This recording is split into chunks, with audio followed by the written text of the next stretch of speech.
कभी हम शकल मिल जाता है, प्लास्टिक सर्जरी हो जाती है, तो हमारा चेहरा हमारा स्वरूप नहीं है। हमारा ज्ञान, हमारे ज्ञान से भी बड़े बड़े लोग खड़े हैं, तो ज्ञान भी हमारा स्वरूप नहीं है।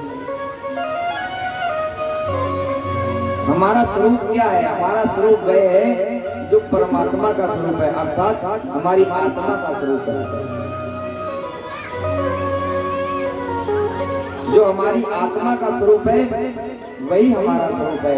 हमें अपने वास्तविक रूप में, अपने वास्तविक स्वरूप में स्थापित होना है, उसी को मोक्ष कहते हैं।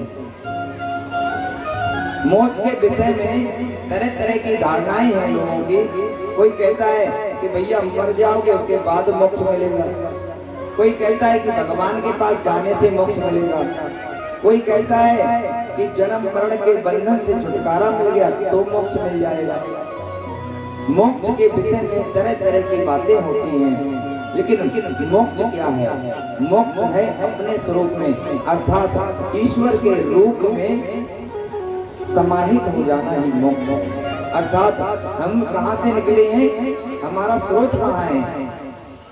जैसे एक वृक्ष है, वृक्ष में फल आते हैं, टहनियाँ आती हैं, पत्ते आते हैं, और फल अगर पूछे कि मेरा स्वरूप क्या है, तो फल का स्वरूप है वृक्ष, जहाँ से उगा है।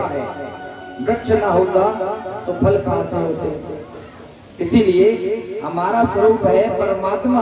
हम परमात्मा से निकले हैं, और परमात्मा में ही अगर विलीन हो जाएं तो मुक्ति होगी। और अगर 84 के बंधन में बन गए तो मुक्ति नहीं है। स्वर्ग पहुंचना भी मुक्ति नहीं है। लोग कहते हैं कि हे भगवान इसको स्वर्ग नसीब हो। स्वर्ग में जाना मुक्ति नहीं है। स्वर्ग से और ऊपर जाओगे तब मुक्ति आती है। जैसे वो अपना योग वशिष्ठ में कहा गया है ना, योग वशिष्ठ में बताते हैं कि अष्टांग योग में जाओगे तब समाधि मिलती है। अष्टांग योग के 8वें योग का नाम है समाधि। समाधि ऐसे नहीं मिलती है, उसके लिए 7 जो है धाराएं हैं, उन 7 धाराओं को पार करना पड़ता है। इसी हिसाब से मुक्ति को प्राप्त करने के लिए 84 के बंधन, स्वर्ग नरक, इन सबसे ऊपर जब पहुंचोगे तब वैकुंठ मिलेगा। वैकुंठ के बाद में परमात्मा मिलेंगे। परमात्मा से जब अभिन्न हो जाओगे तब मुक्ति मिलेगी। फिर आपका दोबारा से जन्म नहीं होता है।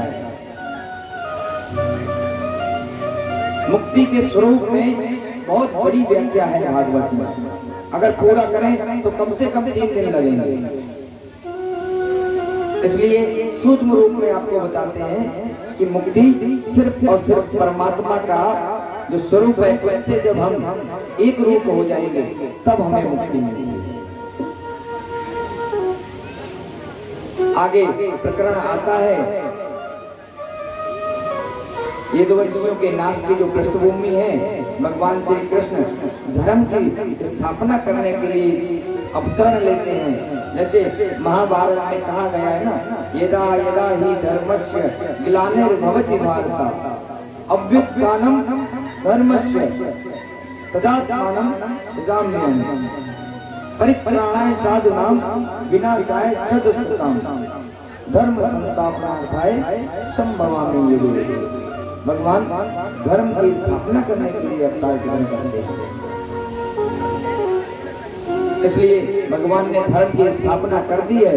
अब भगवान अपने लोक को विराजना चाहते हैं, इसलिए वे अपने गौलोक धाम के लिए प्रस्थान करने की पृष्ठभूमि तैयार करते हैं।